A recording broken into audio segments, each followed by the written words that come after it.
pra trás tudo que passou. Venho agradecer quem comigo estava. Ergo minhas mãos pra reconhecer. Tá ficando exigente. Começou?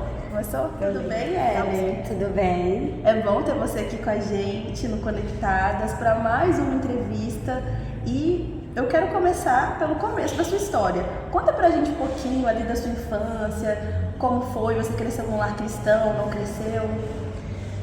Meu nome é Ellen, né? Então vocês já percebem que vem aí de Ellen White. Sério? Foi uma homenagem. Meu pai, ele sempre foi um leitor dos livros de Ellen White, e aí quando eu nasci ele quis homenagear.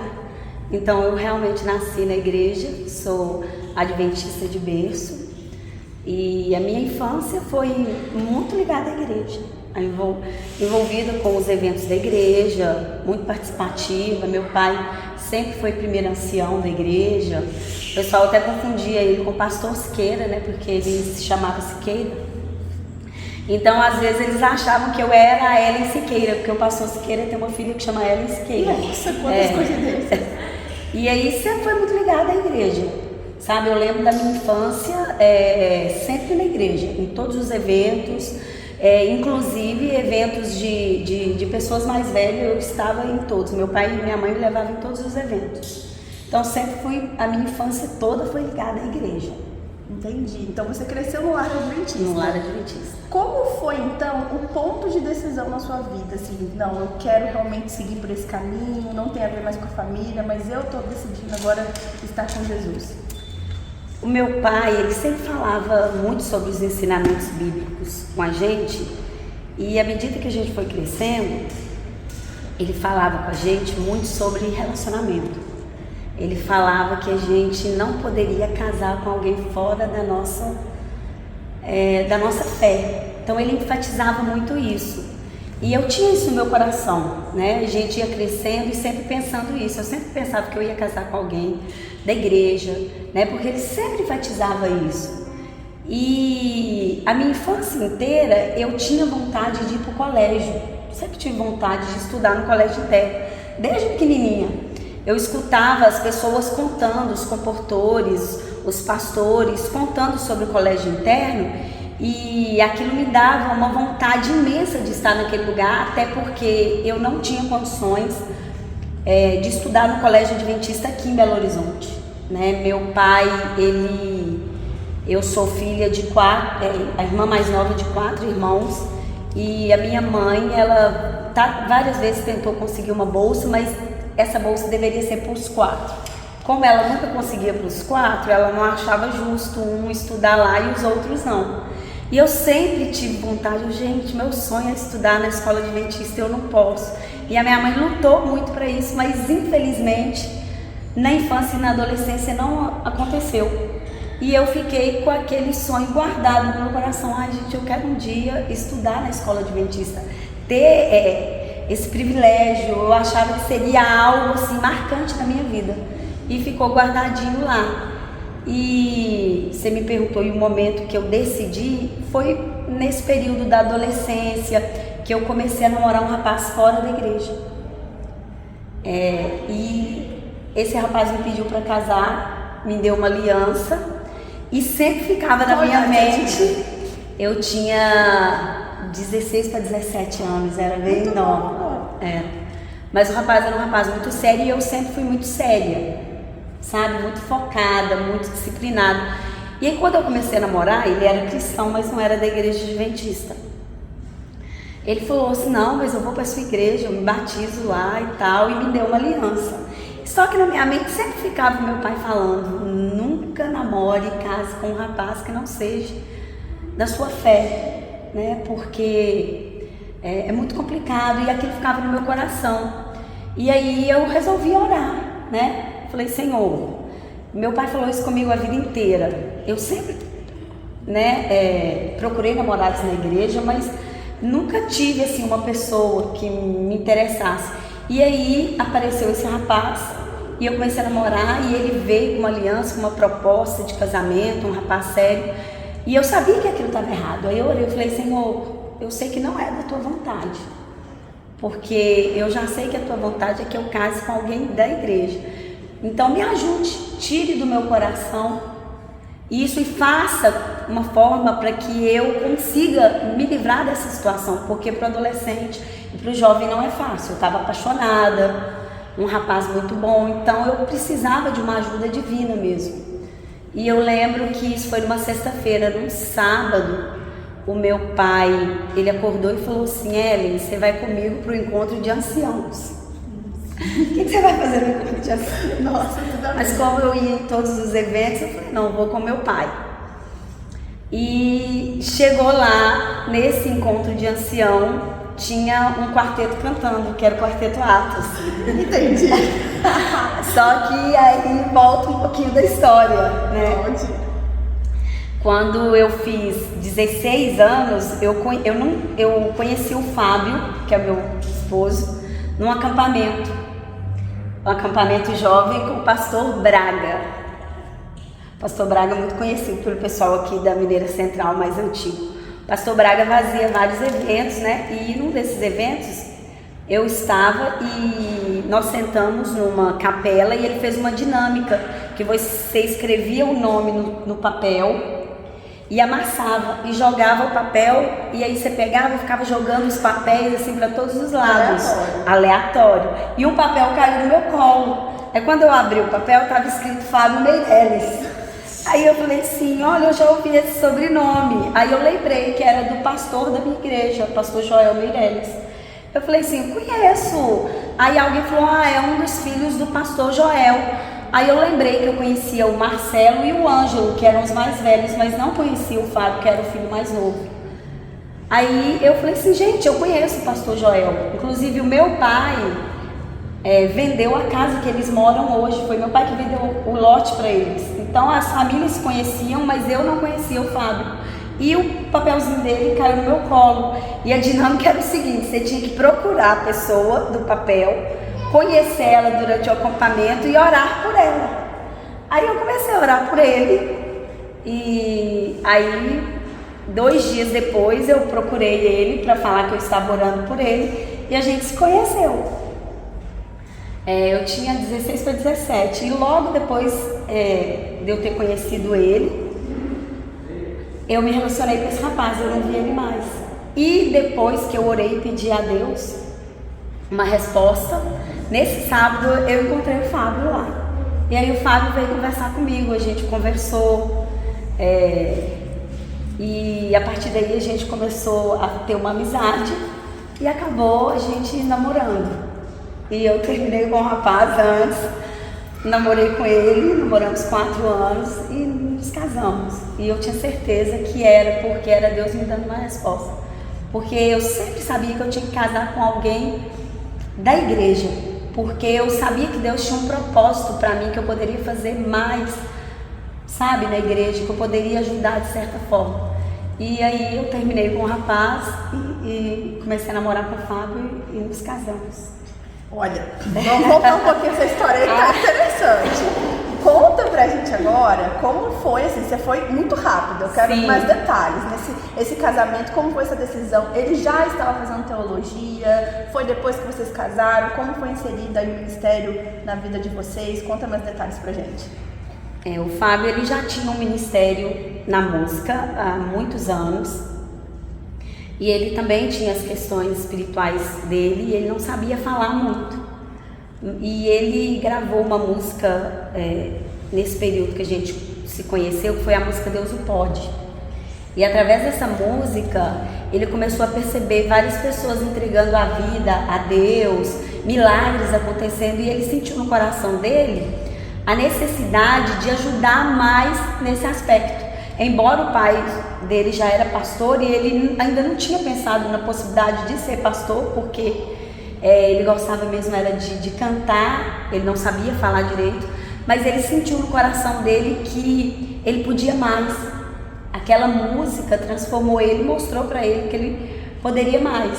E eu sempre tive a vontade de ir para o colégio. Então, quando nós começamos a namorar, eu falei com ele que eu tinha uma vontade muito grande de ir para o colégio e que eu tinha um sonho de ser mais útil na obra, já pensando na minha profissão. Isso, vocês namorando? Namorando. Porque eu sempre achei, sempre não, e é algo real, que identifica uma pessoa, é o nome dela. Se você está andando na rua, se alguém chama o seu nome, você para. Ou a profissão. Então eu queria escolher uma profissão que fizesse parte da minha vida, que não fosse aleatório ou por dinheiro. Eu queria uma profissão que viesse junto com a minha personalidade, com a minha missão. Então eu queria escolher essa profissão no colégio. Eu falei com ele que eu tinha muita vontade de ir no colégio, de ir para o colégio, e que se ele também tinha alguma expectativa nesse aspecto, e ele me falou que ele também tinha uma vontade de fazer teologia, que estava ali no coração dele, mas que ele não tinha compartilhado com ninguém. E perguntou para mim: e aí, você toparia largar tudo e ir? Aí eu falei assim: claro, né? Eu era, nessa época que a gente namorava, eu tinha passado num concurso público. Você tinha que idade? Eu já tinha 18. Aí eu passei no concurso público e estava trabalhando, mas ele falou: você largaria seu emprego para ir comigo? Eu falei: sim, sem dúvida. E foi, aí a gente planejou se casar e logo após o casamento ir casados para o colégio. Com 18 anos, casamos? Não, aí nós namoramos mais alguns anos. Eu casei com 22 para 23 e aí nós fomos para o colégio. Né? Mas assim, para minha família, eles ficaram bem assustados de eu largar um emprego assim tão bom, que era um concurso público, mas eu tinha certeza do meu sonho. E aí, o Fábio também saiu do ministério dele, da música, que era o Quarteto Atos, né? Inclusive foi um rompimento muito doloroso, porque o quarteto era a família dele ali naquele momento, né? Então ele saindo, ele ia também deixar um pouco a família dele, né? Mas aí a gente decidiu, nos casamos como havíamos planejado e seguimos o nosso propósito, que era ir para o colégio. E aí Deus me deu uma bênção de conseguir, nesse período, ser mandado embora e ter algum recurso para ficar lá no início do colégio. E eu fui para fazer psicologia. Só que no ano que eu cheguei lá, a psicologia, o curso teve um problema com o MEC e não teve o curso. Aí eu fiquei muito frustrada, porque eu já tinha escolhido, já tinha orado muito e era o curso que eu queria. Só que teve esse problema e eu falei assim: poxa, eu vou ficar aqui 4 anos no colégio sem estudar, né? Aí eu comecei a fazer administração de empresas, não me identifiquei com o curso, achei que não tinha nada a ver comigo. Orei novamente a Deus, pedi para que Ele me direcionasse, porque eu fui no intuito de fazer psicologia. E aí veio, por que não fazer pedagogia? Né? Eu já tinha feito magistério e eu gostava de lecionar. E eu comecei a fazer pedagogia, gostei, me identifiquei. E enquanto o Fábio fazia a teologia, eu consegui me formar em pedagogia lá. Que interessante. Vocês têm quanto tempo de casados? Esse mês, dia 21, vamos fazer 20 anos de casados. Sério? Gente, que legal! O tempo passa muito rápido. Não parece que vocês têm esse tempo assim, né? Somos velhos já. Não parece muito, Mas me conta, nesses 20 anos, Ellen, vocês têm hoje... eu sei quantos filhos vocês têm, né? Mas conta aí quantos filhos vocês têm. Se houve alguma situação assim que você gostaria de compartilhar com a gente aí, de você vivenciar Deus cuidando de vocês de forma especial nesses 20 anos de casado, dentro do ministério. Nesses 20 anos de casado, eu tive vários momentos assim que marcaram a minha vida, mas em especial no final do curso, que nós fomos para lá, ficamos 4 anos longe, batalhando para estudar, e o meu sonho era estudar na escola adventista, que eu te falei. Então, finalmente, eu consegui fazer uma faculdade numa instituição adventista. E o pessoal da minha casa estava todo mundo feliz, todo mundo comprou passagem aérea para ir ver a minha formatura. Eu era oradora, eu fazia parte de todo o processo da formatura. E a gente estava vivendo um momento muito feliz. Mas uns 2 meses anteriores, a minha mãe ficou muito doente. E eu tive um sonho muito ruim. Eu sonhei que ela tinha morrido e aquele sonho me incomodou bastante. Fiquei assim bem angustiada. e orei para que Deus tirasse aquilo do meu coração. Inclusive eu acordei na madrugada que eu sonhei e contei isso pro meu esposo. Ele falou, fica tranquila, vai dormir, porque eu já estava muito preocupada que a minha mãe estava doente. Dormi novamente, tive o mesmo sonho. Aí eu acordei, era umas 5h30 e fui ligar para minha mãe e acalmar meu coração, né? Aí ela me acalmou, fica tranquila, Ellen. Se Deus quiser, a gente vai estar aí na sua formatura. E infelizmente minha mãe faleceu, faltando alguns dias para minha formatura. A minha mãe teve uma doença no fígado e ela precisou de um transplante de urgência no fígado. E infelizmente ela não conseguiu esperar esse transplante. Ela faleceu numa terça e o transplante ligou no domingo, após a morte dela. Mas faltavam poucos dias para minha formatura e eu senti no meu coração, Deus me tocou, tenho certeza disso, que a minha mãe estava muito mal, ela já estava doente, que eu precisava ir vê-la. E Deus me deu essa bênção de poder, mesmo em meio ao desespero, eu saí do IAM e cheguei aqui em Belo Horizonte. Ela já estava no hospital, internada, né? Porque eu cheguei, eles já tinham levado ela para o hospital e eu passei com ela uma semana no hospital lendo o livro Grande Conflito, que ela amava. Nós lemos principalmente os capítulos finais e ela morreu comigo. Ela morreu só quando estava eu e ela.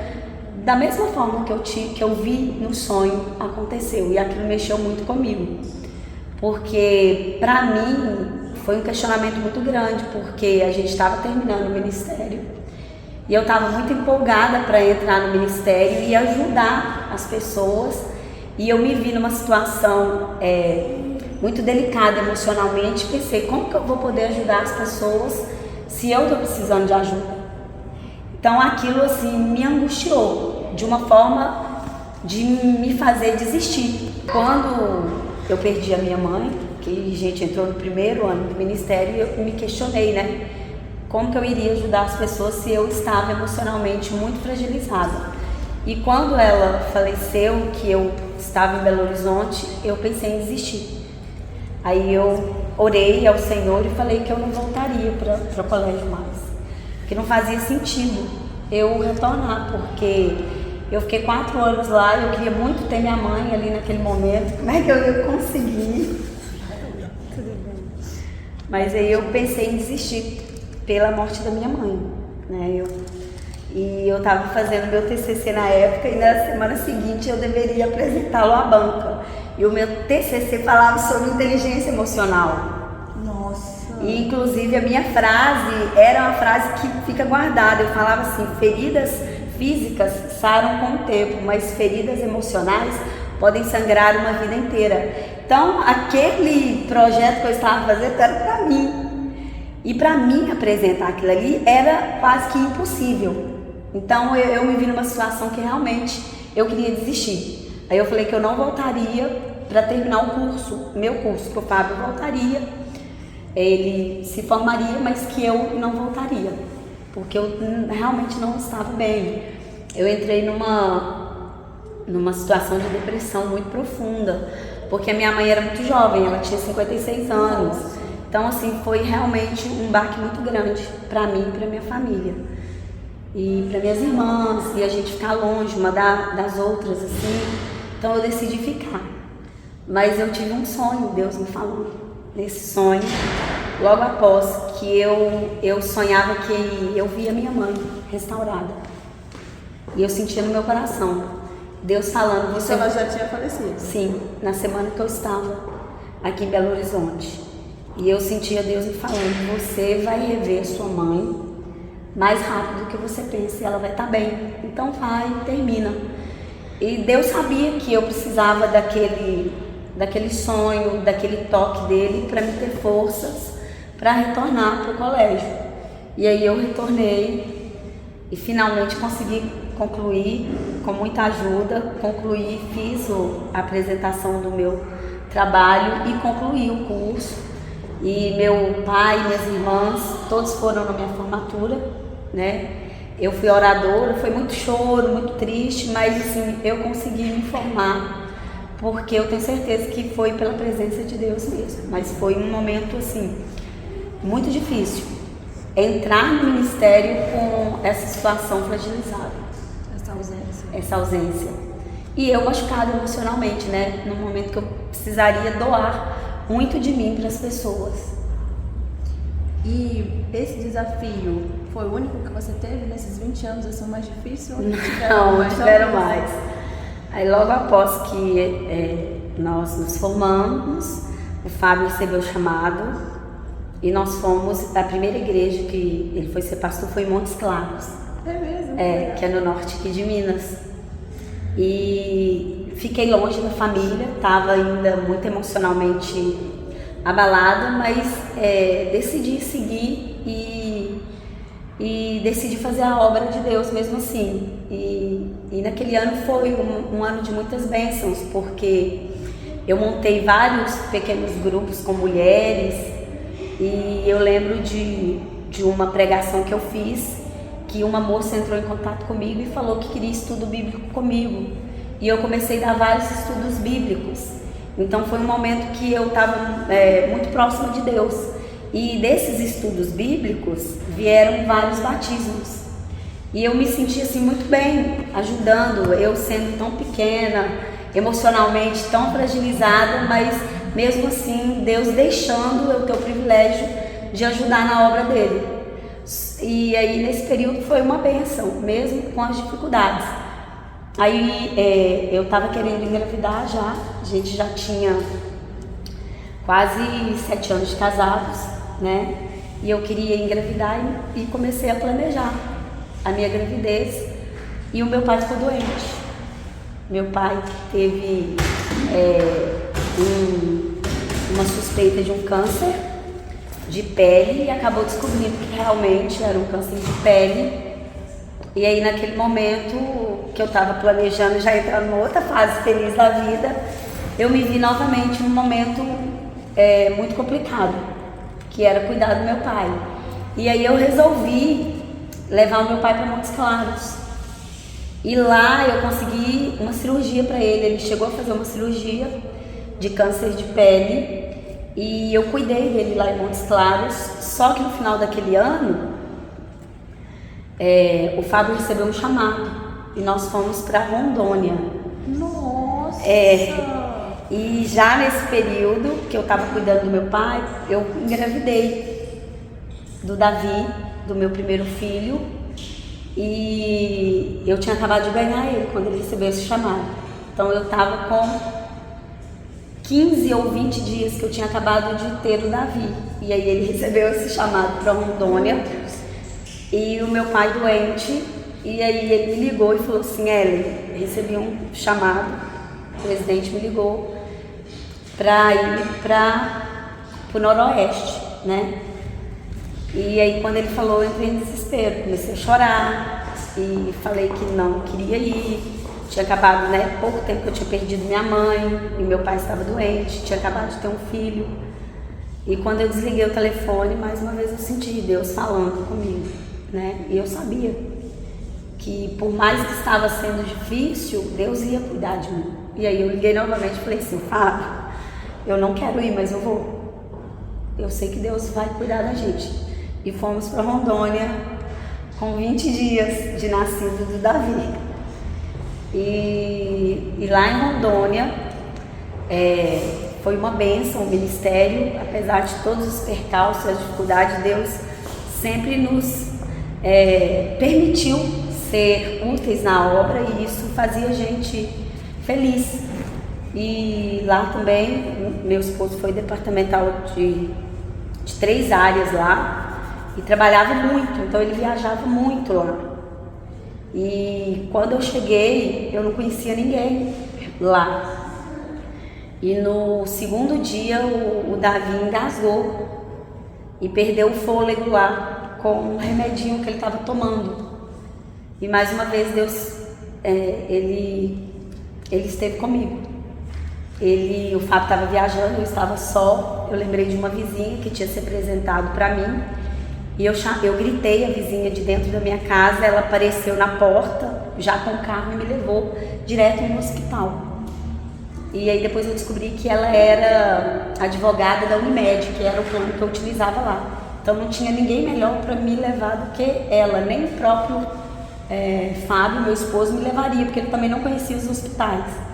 Então eu fiquei muito apreensiva, né? Lá, mas feliz, porque Deus estava cuidando da gente. Mas ao final do primeiro ano de ministério lá, eu, infelizmente, tive a notícia que meu pai faleceu. Mais uma vez ao longe. Minha mãe, quando ela faleceu, eu estava, né, na Bahia, tive que viajar, e agora em Rondônia. Foi num sábado, a minha irmã me ligou, falando que ele não estava bem, que ele queria falar comigo. E naquele dia ele só conversou comigo. Ele conversou comigo e eu senti que ele estava se despedindo de mim. Já estava no hospital? Já estava no hospital internado há mais de 20 dias. E como era muito longe, Rondônia, não dava para mim ficar vindo. E aí eu conversava muito com ele, por telefone e pelo FaceTime. Aí nesse dia, um dia anterior, ele não conseguiu falar, mas no sábado, ao invés de ir para a igreja, eu senti no meu coração que eu tinha que ficar em casa, que eu queria conversar com ele. E ele me atendeu naquele sábado pela manhã. Era umas 11 horas da manhã, ele me atendeu, conversou comigo. E quando foi umas 12h30, mais ou menos, a minha irmã me ligou, me pedindo para ficar com ela no telefone, que ela estava sozinha. E meu pai estava morrendo, né? A morte dele foi um processo bem lento e muito difícil. E eu fiquei com ela no telefone naquele momento. E o Davizinho, ele tinha, acho que 9 meses, exatamente. O Davi veio engatinhando enquanto eu estava no telefone e ele não sabia andar ainda, mas ele levantou e me abraçou. Naquele momento eu senti que era Deus me abraçando, sem dúvida nenhuma. Então, assim, foi um momento muito especial com Deus e muito triste ao mesmo tempo para mim. Mas Deus mais uma vez me ajudou, e o pessoal lá de Rondônia, muito querido, o tesoureiro e o presidente vieram logo para minha casa, compraram passagem para mim. E o Fábio estava viajando, né, porque ele viajava muito. Eles avisaram ele retornou e conseguiram comprar uma passagem para mim para o dia seguinte. E eu consegui chegar pro velório, né, direto pro cemitério, mas consegui ver o meu pai sendo enterrado. E meu pai era uma pessoa muito cristã. A imagem que eu tenho dele é sempre orando e lendo a Bíblia. Então aquela imagem que eu tenho dele me fortaleceu, me ajudou, me deu forças para mim retornar para Rondônia e continuar o trabalho dele lá. Faz quanto tempo dessa perda? Já faz exatamente 11 anos. 11 anos. Durante esses 11 anos, como você veio parar aqui em Belo Horizonte? Depois que nós trabalhamos lá em Rondônia por 3 anos, o Fábio recebeu um chamado novamente aqui para Mineira Central. Foi uma alegria muito grande. Ele veio servir aqui também no departamento. E aí eu pude vir, né, ficar um pouco mais próxima, embora minhas irmãs, depois da morte dos meus pais, elas se mudaram, né? Eu não tenho mais as minhas irmãs aqui. Mas eu tenho um irmão e tenho os meus sogros, né? Que são os pais do Fábio, que estão vivos, já estão de idade, mas estão vivos. E estão aí curtindo o Davi e a minha segunda filhinha, que é a Beatriz, que está com 7 anos. E a Bia nasceu aqui em Belo Horizonte? Beatriz nasceu aqui em Belo Horizonte. Que legal! No período que o Fábio estava servindo no Ministério dos Jovens e dos Desbravadores, eu engravidei da Bia, né? E a Bia veio para trazer alegria, completar a nossa família com muito amor e completar essa história aí de vida minha e do Fábio. Que lindo, Ellen. Nossa, muitas histórias, né? Muitas experiências. Daria um livro, né? Daria um livro. Eu gostaria agora de fazer um momento muito especial com você. Eu vou falar algumas frases e você vai falar momentos ou palavras que te remetem a essas frases que eu vou dizer para você aqui. Tá bom? Tá bom. Vamos lá, vamos começar. Um dia feliz. Dia do meu casamento. Foi um dia muito feliz. Que legal. Um dia triste. O dia da morte dos meus pais, com certeza. Uma saudade. Dos meus pais. Um sonho. Ver Jesus voltar em vida e rever as pessoas que eu perdi. Seu propósito de vida. Meu propósito de vida hoje é ajudar o máximo de pessoas que eu posso, através da minha vida, através do toque da sensibilidade e do curso que eu estou fazendo, que é psicologia. É o meu propósito. Que bênção. E a última pergunta: o maior desafio que você já venceu? O maior desafio que eu já venci, essa foi boa, né? Eu acho que o maior desafio eu ainda estou vencendo, que é viver nesse mundo, aprendendo a lidar com situações de conflitos, de perdas, de tristezas, mas apesar de tudo, viver um dia de cada vez. Então acho que esse é o maior desafio. Ótima resposta. E agora, para terminar, um versículo pode ser o seu preferido ou o versículo que está nesse momento fazendo a diferença na sua vida. Quando eu perdi a minha mãe e o meu pai, um dos versículos bíblicos que eu abri na Bíblia, que eu amo, fica gravado na minha mente, é Apocalipse 21:4. E limpará dos olhos toda lágrima, e não haverá nem pranto nem dor, porque as primeiras coisas já passaram. Que essa também possa ser a nossa esperança, né? É a minha esperança e a esperança daqueles que acreditam realmente na volta de Jesus. Obrigada. De nada. Por ter dado essa entrevista. E ao olhar pra trás, tudo que passou, venho agradecer quem comigo estava. Ergo minhas mãos pra reconhecer